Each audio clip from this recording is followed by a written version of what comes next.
Léame el hermano, me va a leer en Efesios capítulo 1, versículo 5. Efesios 1, 5. Libro de Efesios, capítulo 1, verso 5. En amor, habiéndonos predestinado para ser adoptados hijos suyos por medio de Jesucristo. Muy bien, gracias. Según el puro afecto de su voluntad. Muy bien, hasta ahí, hermano, solamente ese enfoque. Solamente quiero referirme al concepto de adopción. Eso lo determinó Dios desde antes de la creación del mundo, que los creyentes serían adoptados hijos suyos por medio de Jesucristo. Muy interesante cuando podemos analizar los conceptos, no pasarle por encima, sino cuál es el sentido del concepto que estamos leyendo. Si usted lee en el Evangelio de Juan, el capítulo 1, los versículos 12 y 13, usted va a ver algo interesante. Juan, Evangelio de Juan, capítulo 1, versículos 12 y 13. Podríamos leer esa porción para hacer la base de esto. Juan 1, 12 y 13.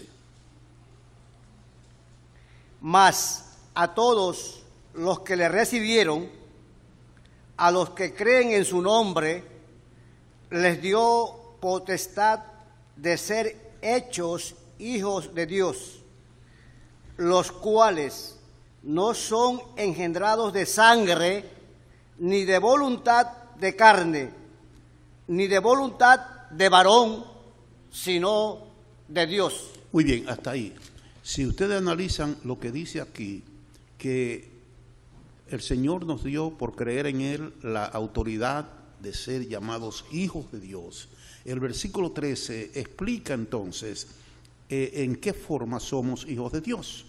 Somos hijos de Dios por engendro.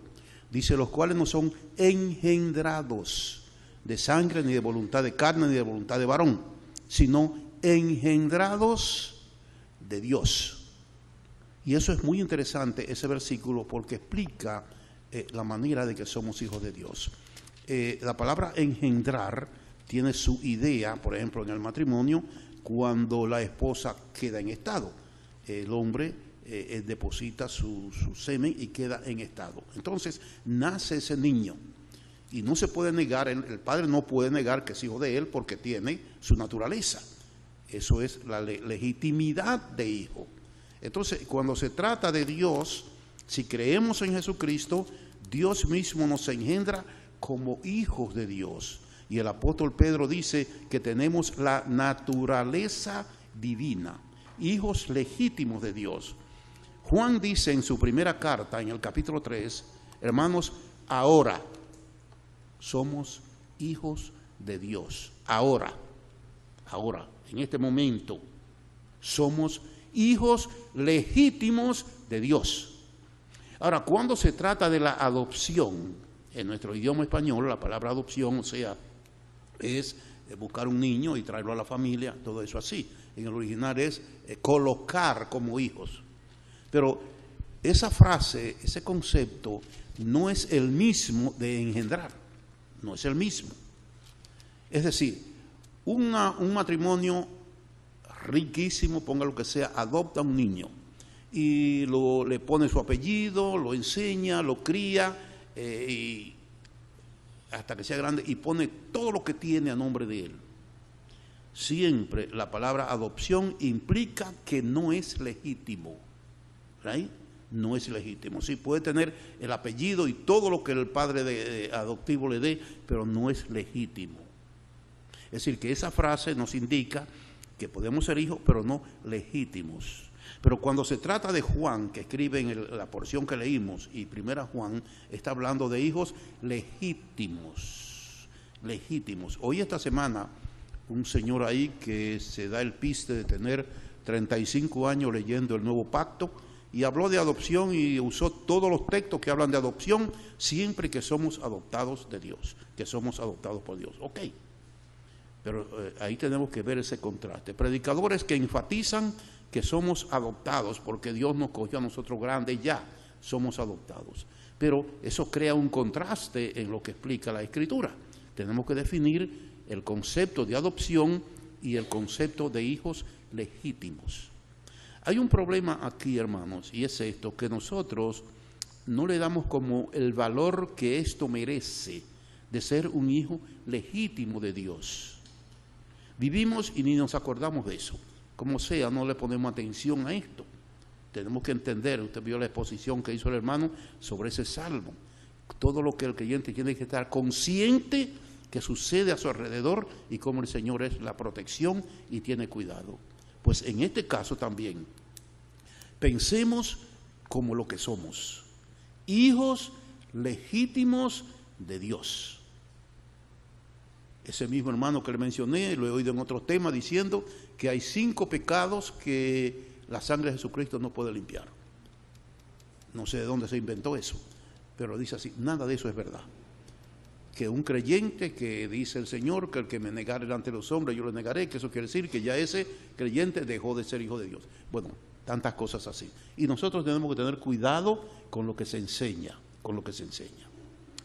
el hermano habló de la palabra Selah en el Salmo. Yo quiero mencionar otra que se usó aquí, la palabra amén. ¿Qué significa la palabra amén? Tiene 2 significados. Afirmación, y lo afirmaron cuando el hermano habló de lo que el Señor hace. Amén, que él dijo, dígalo, y todos dijeron amén. Afirmación de lo que se está diciendo. Pero también tiene un deseo futuro. Si yo dijera, hermanos, por ahí viene ya la conferencia de acción de gracias y tenemos que pedir al Señor que nos ayude, entonces decimos amén, como que quiere decir, así sea. ¿Entiende? Que nos ayude en eso. Tenemos que tener esto porque muchas veces hay amén cuando no se debe decir, cuando hay algo que no está bien dicho, mala enseñanza de las Escrituras, y podemos decir amén y estamos diciendo, afirmando algo que la Biblia no lo garantiza, que la Biblia no lo dice. Y tenemos que estar bien atentos, oyendo y afirmando cuando decimos amén, que lo que se dice es verdad. Entonces, entremos un poquitito en el asunto de la adopción. Es un término que tenemos que entenderlo o interpretarlo a la luz de la cultura judía en ese tiempo cuando se dijo. Hay personas, predicadores que yo he oído, que no hay que usar cultura con la Biblia. Realmente eso no es verdad. La Biblia tiene una cantidad de interpretación a base de la cultura de su tiempo. Cuando en el judío se usaba la palabra, el concepto adopción, eso lo he leído en un libro judío y lo oí con otro teólogo ahí que lo dice, esa cultura del judío, creo que lo he dicho otras veces aquí, es cuando un niño, hijo de un hacendado, llegaba a los 12 años de edad, se llevaba al templo para hacerse responsable de cumplir los mandamientos a partir de esa edad, 12 o 13 años. Pero cuando llegaba ya a la edad de 17, 18 años por ahí, entonces la familia hacía una presentación en la sociedad que ese hijo iba a asumir la responsabilidad de los bienes del padre, sería el que heredaría eso y que iba a asumir esa responsabilidad. Y esa reunión social se consideraban ellos una adopción. Es decir, era hijo, pero no era adoptado hasta que cumpliera esa edad. Pasa lo mismo con nosotros. Somos hijos legítimos de Dios, legítimos de Dios. Pero mire lo que dice Romanos capítulo 8 y versículo 21. Puede leerme, hermano, 8:21. Romanos capítulo 8, 21. Porque también la creación misma será libertada de la esclavitud de corrupción a la libertad gloriosa de los hijos de Dios. Dice anteriormente que nosotros esperamos la adopción. El versículo anterior o posterior, uno de ellos dos es. 18. Sí.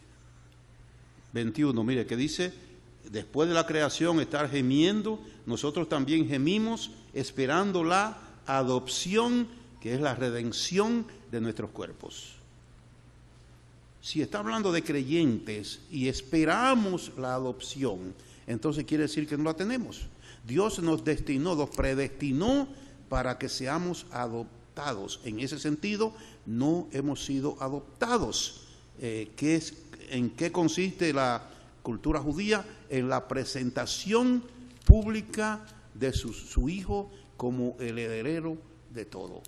Mire, por ejemplo, ¿qué dice Romanos 8:17?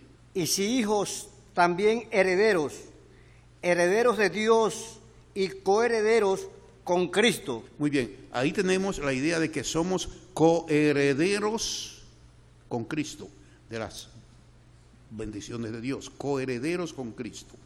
Entonces, tenemos esa esperanza que seremos adoptados o presentados como los herederos de Dios con el Señor Jesucristo. Coherederos, presentados. ¿Dónde podemos encontrar ese cuadro? Si me lee Judas, versículo 24. Y aquel que es poderoso para guardaros sin caída y presentaros sin mancha delante de su gloria con gran alegría. Presentarnos delante de su gloria con gran alegría. Algunos piensan que la gran alegría será de nosotros, y es cierto que estaremos contentos en la presencia de Dios ante su trono con gran alegría, pero la idea es que Él estará lleno de gozo y de alegría cuando presentará a sus hijos ante su trono, ante las huestes angelicales en el cielo, como sus herederos, como sus hijos. Y esa será la adopción que esperamos. Entonces, tenemos que tener en cuenta que cuando se habla de hijo de Dios, somos legítimos hijos de Dios. El adoptado no es legítimo. Nosotros somos legítimos hijos de Dios. Y en la cultura judía, esta era la práctica que se usaba. Así que tenemos que tener en cuenta, porque hay enseñanzas, y aquí mismo le he oído de hermanos que hablan cosas que no están correctas. Y algunos dicen amén. Y hay que tener cuidado, oír bien y analizar bien la exposición de las Escrituras para estar contento. En segundo lugar, hermanos, aprendamos a vivir como lo que somos ahora. Ahora somos, ¿qué?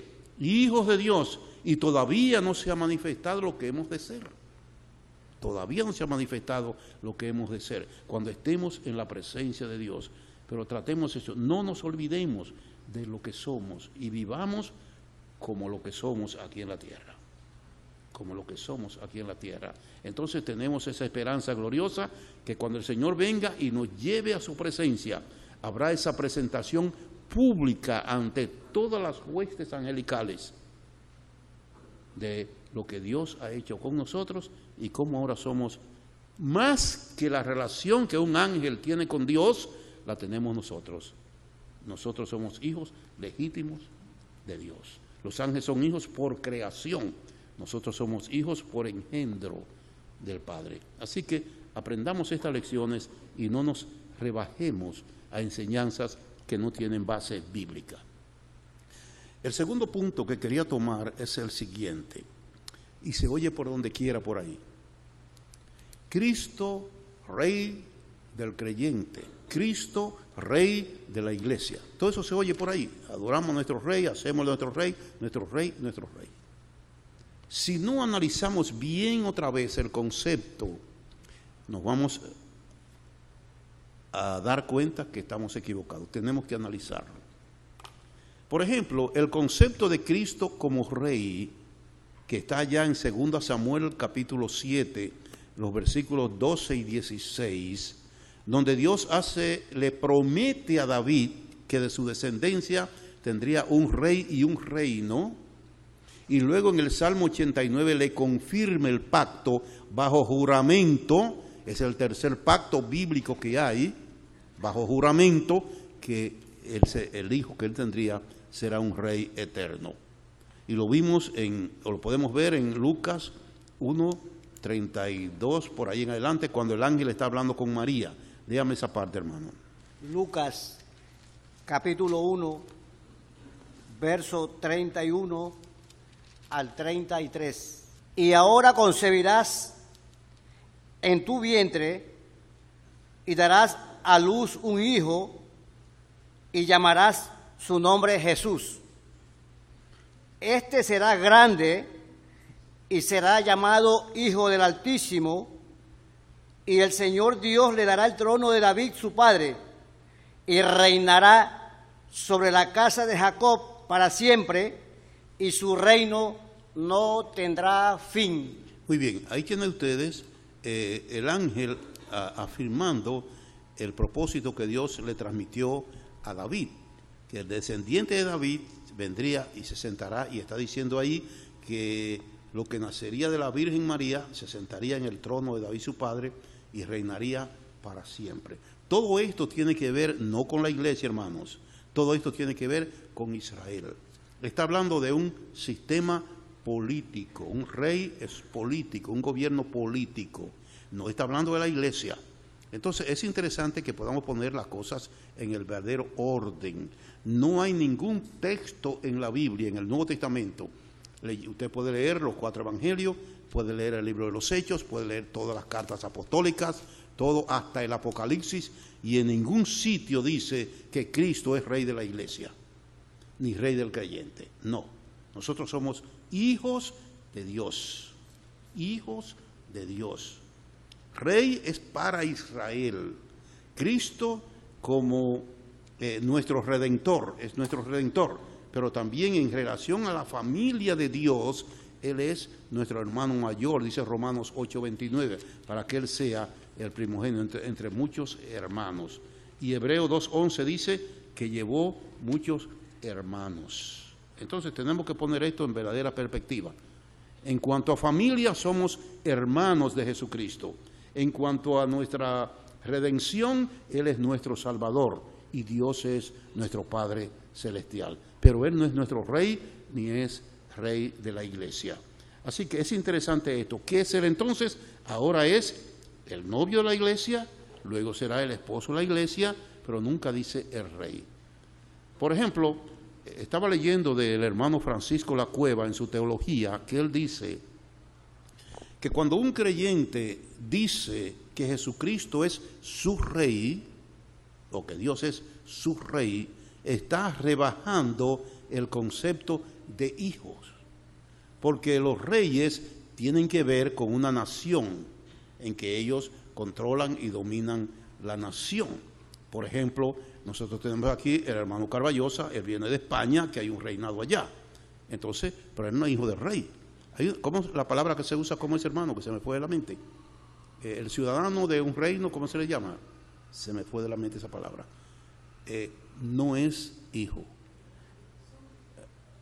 Gracias, súbdito. Súbditos son los ciudadanos de un reino, súbditos. Pero no son hijos del rey, súbditos. Si decimos nosotros que Cristo es nuestro rey, nos estamos ubicando a un nivel inferior a lo que somos como súbditos, no como hijos. Nosotros somos hijos de Dios. El Señor Jesucristo, Rey para Israel, para siempre. Pero nosotros no somos hijos del Rey. Somos miembros de la familia de Dios.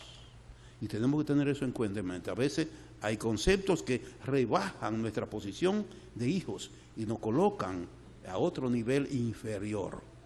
Eso por falta de estudiar estos conceptos tan importantes de la Biblia. Así que el hermano nos dio un buen consejo en cuanto al Salmo 46. Pensemos también lo que somos. Ahora, hermanos, ahora sí. A esta hora, mire el reloj. A esta hora, dice Juan, ¿somos qué? Hijos de Dios, no adoptados. El adoptado nunca es legítimo, nunca es legítimo. Pero nosotros, por la gracia de Dios, somos legítimos hijos de Dios, porque Jesucristo nos salvó y nos dio el poder que seamos hijos de Dios, y Dios nos engendró como sus hijos.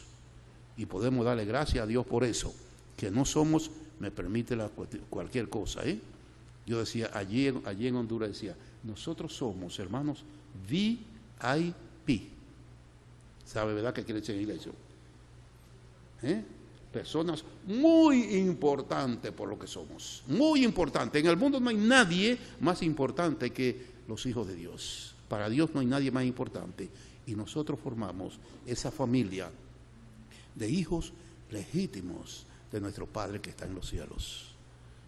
Así que vivamos eso, Señor, hermanos. Estemos conscientes de eso y cuidémonos de enseñanza por ahí que desvirtúan estas verdades fundamentales de la Biblia.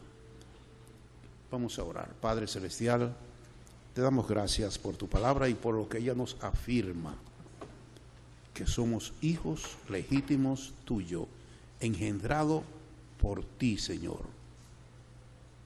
miembros de la familia legítima de Dios. Te bendecimos por estas verdades que fortalecen nuestras almas, Señor. Cuando oramos, sabemos que le estamos orando a nuestro Padre que está en los cielos. Cuando leemos tu palabra, sabemos que nuestro Padre nos está hablando y aconsejando. Y queremos que nos ayude, Señor, en todo esto para vivir vidas realmente conscientes de lo que somos y vidas, Señor, de acuerdo a la voluntad tuya. Como dice la carta a los Efesios, siendo imitadores de Dios como hijos amados. Bendecimos tu nombre en este día y te agradecemos todo, Señor, en el nombre de Jesucristo. Amén.